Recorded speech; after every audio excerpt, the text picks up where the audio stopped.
Estamos aqui recebendo o ex-prefeito de Araguaína. Agradeço primeiramente o prefeito por estar aqui, visitando aqui nossa redação. E para quem não conhece o prefeito Ronaldo Dimas, ex-prefeito, ele é engenheiro civil, empresário, ex-deputado federal, ex-presidente da FIETO, da Federação das Indústrias do Tocantins. Também foi secretário estadual das cidades, prefeito de Araguaína por 2 mandatos. E atualmente apresenta o partido Podemos e pré-candidato ao governo do estado. Seu currículo, já com bastante anos, na questão da iniciativa privada, do poder público, na gestão pública. Eu queria que o senhor comentasse um pouco porque o senhor decidiu lançar o seu nome para ser candidato a governador do estado de Tocantins. Bom, obrigado, Silas. Satisfação estar aqui com você, na sua redação, o portal mais acessado da região sul do estado, um brilhante trabalho, muito respeitado. Olha, Silas, acho que todos buscamos dias melhores, Você sempre está querendo crescer na vida. E o Tocantins foi criado para a gente ter a população em melhor condição. E infelizmente a gente vê praticamente por todos os lugares que andam que aquele sonho que a gente tinha na criação, ele ficou estagnado. Não há uma evolução plena do que a gente gostaria de ver acontecendo. E, infelizmente, o sentimento nosso é um estado paralisado, com pouquíssimas ações efetivas, e a gente tem que mudar esse quadro. Eu não entrei para a vida pública para ver essa mesmice. Acho que a gente tem responsabilidade. Agora a gente está vendo uma mesmice quádrupla, porque é a quarta vez que acontece a mesma coisa e as práticas muito semelhantes, de benefícios e mais benefícios. Agora vai fazer isso, fazer aquilo, e as coisas não andam e entregam um estado mais à frente cheio de problemas e às vezes arrumando problemas para os próprios que estão lá, E a gente precisa de mudar essa realidade. Você falou sobre essa questão dos fortalecimentos dos municípios. Hoje a gente vê a questão da arrecadação dos municípios. Gurupi tem um destaque, na economia, assim como Araguaína tem maior destaque ainda, e Palmas. Você vê poucos municípios, eles conseguiram se sustentar, Pode ver, 90% do município de Tocantins, eles só vivem do FPM.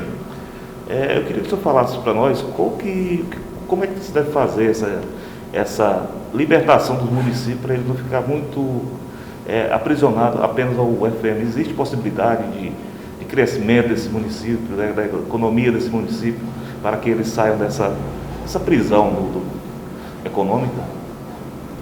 Não vou dizer que todos. Eu gostaria de falar, todos têm esse potencial, mas a maioria eu digo para você que sim.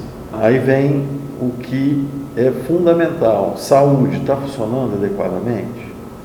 Se estiver, ótimo. Educação, tem qualidade de educação ofertada? E segurança, como que anda a segurança? Então, paralelamente a tudo isso, se você tem tudo isso ocorrendo, aí você tem uma cidade atrativa.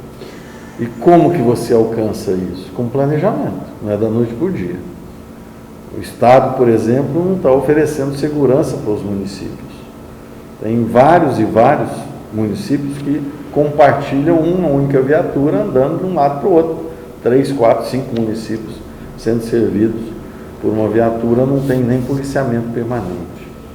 Então, são situações que têm que ser resolvidas, e mais ainda, a educação. A gente passa por um momento difícil na educação, no ensino médio principalmente, porque ano a ano a gente tem sido as notas rebaixadas no exame nacional, E isso é péssimo. A gente tem que dar uma reviravolta nisso. Tem que ofertar, eu sempre falo, qualificação profissional para os jovens. E é dentro das escolas. As escolas estão ansiosas no contraturno. Então vamos levar Senai, Senac, Sesc, IFTO, UFT, tudo para dentro das escolas, qualificar o jovem para que tenha boas oportunidades. E a questão de saúde. Poxa, como que vai resolver essa situação a nível estadual? Colocando os hospitais de pequeno porte, que são os municipais, para funcionar junto com os regionais do estado, que estão praticamente abandonados, como é o caso de Anópolis, Augustinópolis, né? Você tem Guaraí, o mesmo de Paraíso, funcionando muito mal, e esse funcionamento ruim provoca uma lotação naqueles que deveriam estar para as grandes especialidades, né? Especialidades, que é o caso de Gurupi, Palmas e Araguaína. Então está tudo lotado, corredores lotados. E isso por falta de apoio do governo do estado aos municípios, volta na questão dos municípios, em fazer as parcerias para que os HPPs funcionem, né?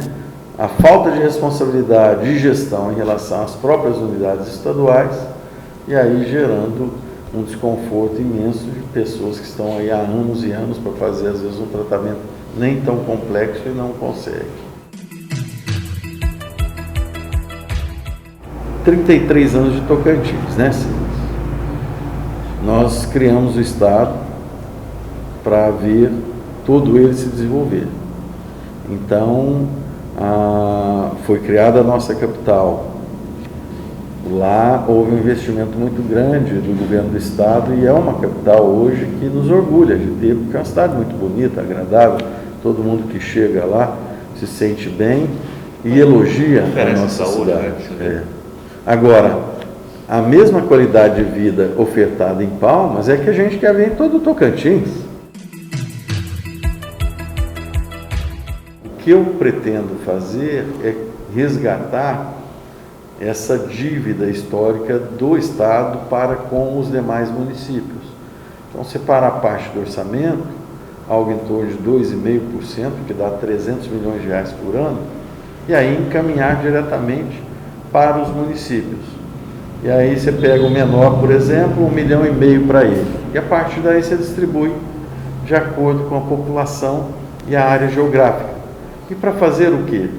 Em alguns projetos como esse, a Peixe optou por fazer um resgate histórico da área, né, antiga da cidade. Não, o outro, nós estamos precisando desenvolver a agricultura, precisamos fazer as pontes nas estradas vicinais. A cidade que tem que desenvolver, o outro que não vamos fazer pavimentação na zona urbana.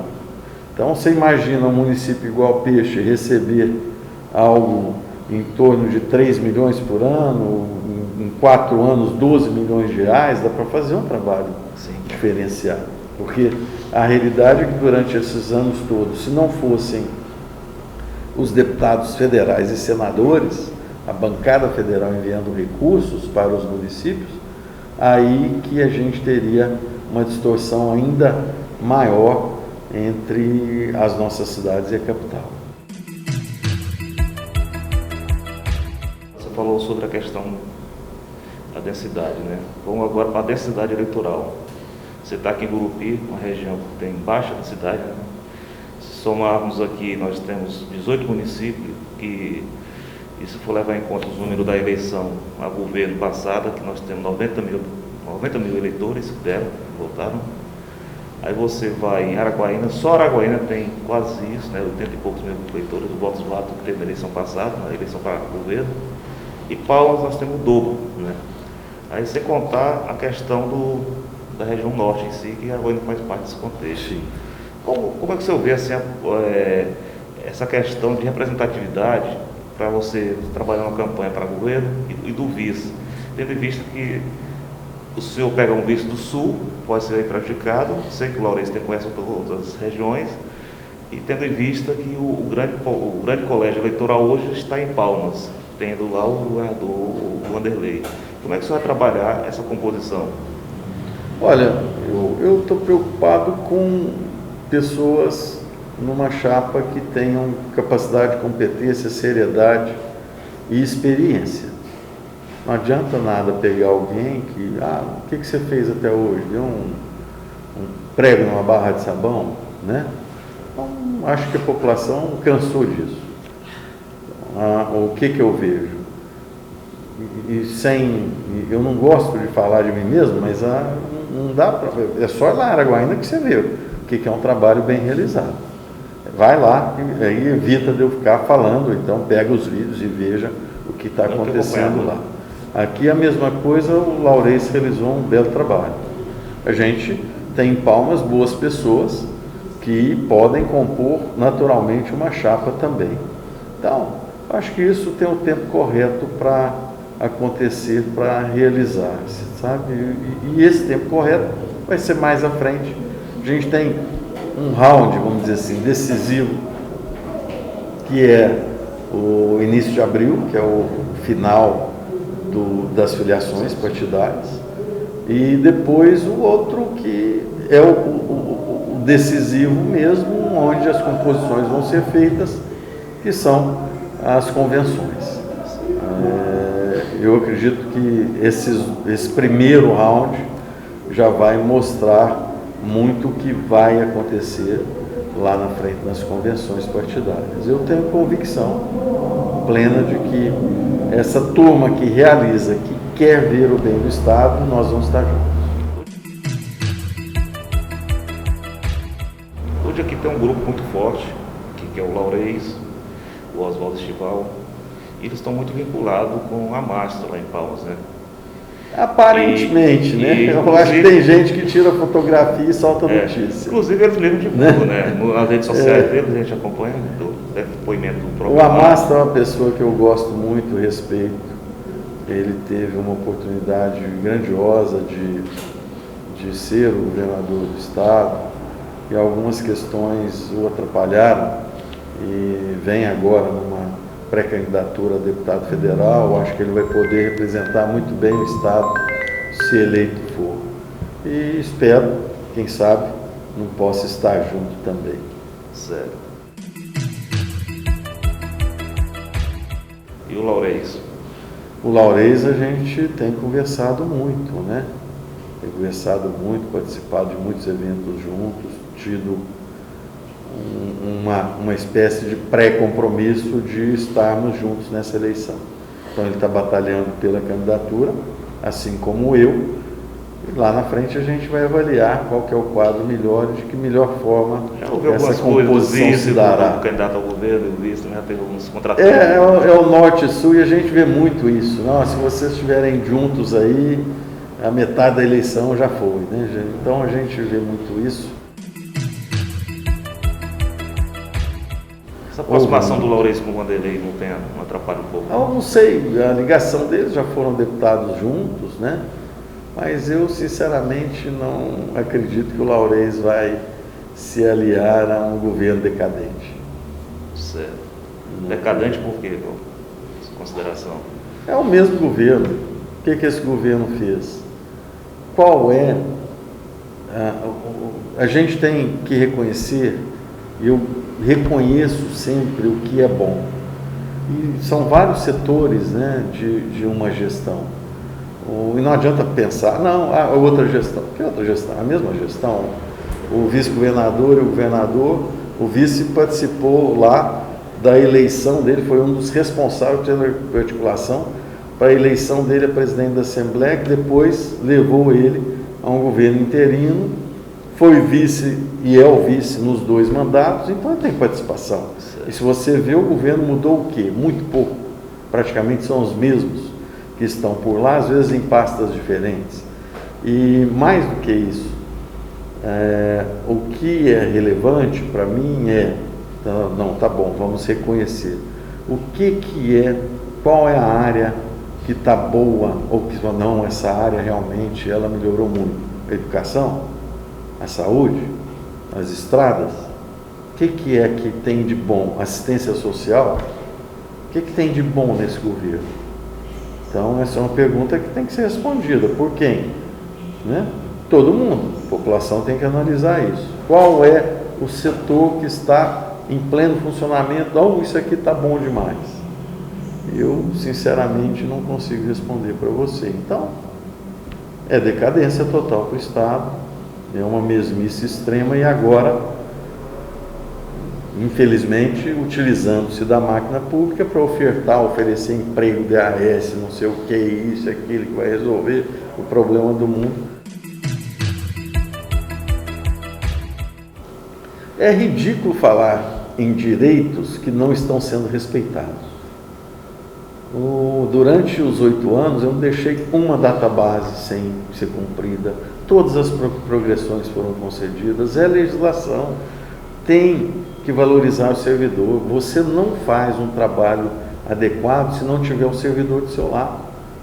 Acha que tem alguém que vai, o trabalho que foi realizado, como é que você faz sozinho?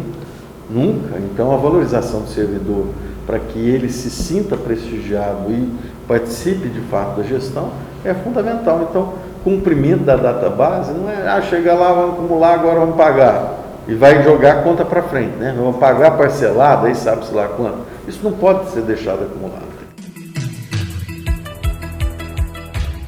Pensando na questão fiscal do Estado.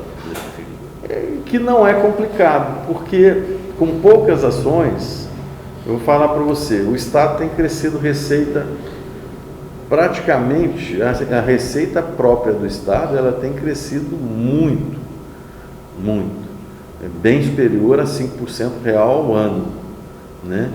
Então, isso gera um certo conforto, falando real, descontado a inflação.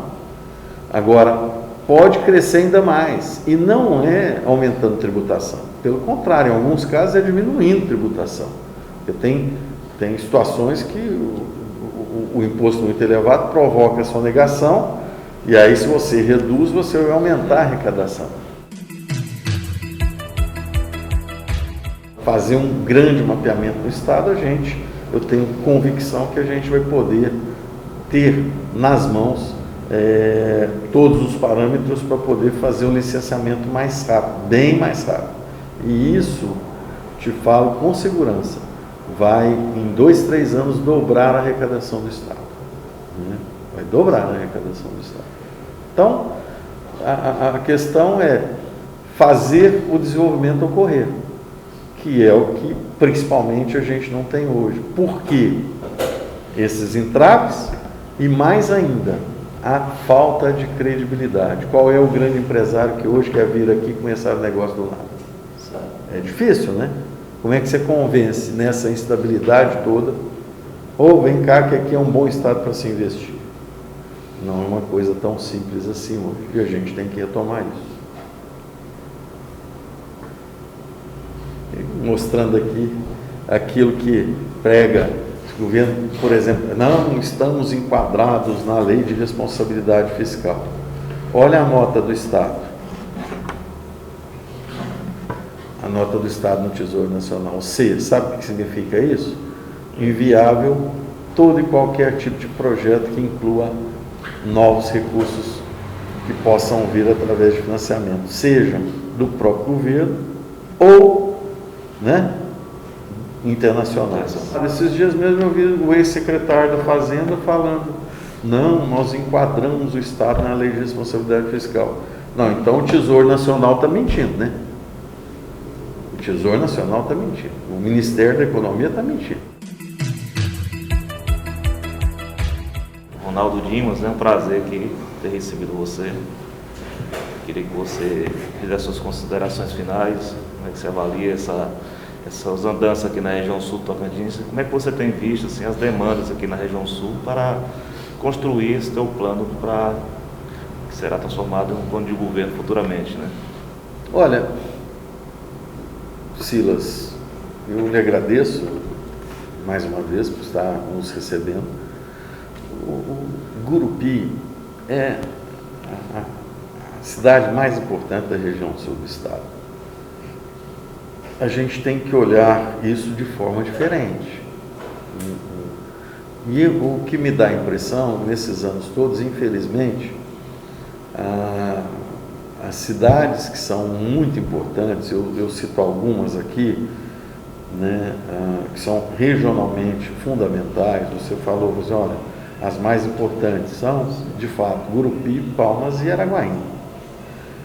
Mas ainda a gente tem Dianópolis, né, tem Taguatinga, Formoso aqui. Nós temos Formoso, nós temos Guaraí, nós temos Pedro Afonso, nós temos Colinas, a gente tem no Bico Papagaio, Araguatins, Augustinópolis, Tocantinópolis. Tem uma Lagoa da Confusão aqui, que é um dos maiores produtores do país de arroz. Então, mas principalmente os grandes indutores do desenvolvimento, que são essas cidades, elas não competem entre si. Nós estamos, por exemplo, Gurupi está competindo com quem? Com Araguaína? Não compete. Gurupi está competindo aqui com Porangatu, né? Aqui no norte de Goiás. Janópolis está competindo com Barreiras. Taguatinga lá com o outro lado, lá Goiânia, do norte de Goiânia. Né? Você vê Araguatins espremida entre duas cidades, que é Marabá e Imperatriz, Araguaína competindo com Marabá, Imperatriz, Balsas. Então, e é uma competição.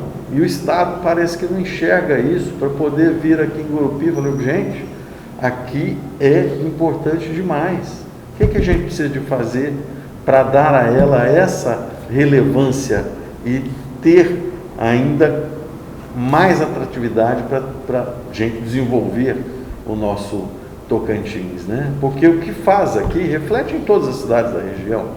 Então é isso que eu enxergo, é isso que eu vejo, quero ajudar demais.